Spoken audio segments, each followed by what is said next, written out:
British স্থাপত্যের এই ভবন স্বাধীনতা পরবর্তী বাংলাদেশে সার্কিট হাউস হিসেবে ব্যবহার শুরু হয়, যেখানে ১৯৮১ সালে মে মাসে চট্টগ্রাম সফরে নৃশংসভাবে হত্যা করা হয় সাবেক রাষ্ট্রপতি জিয়াউর রহমানকে।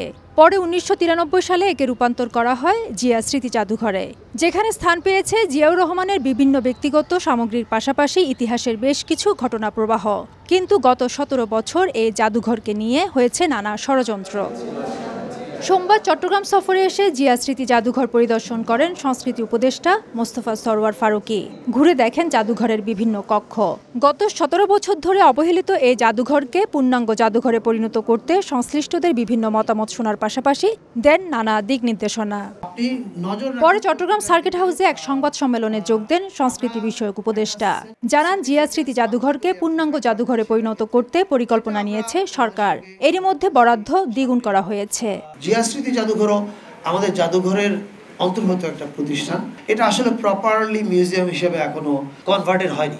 আশা করি মিউজিয়ামটা আমরা থাকা অবস্থাতেই এটার যে যা পরিবর্তন, সেই পরিবর্তনগুলো আমরা করতে পারবো।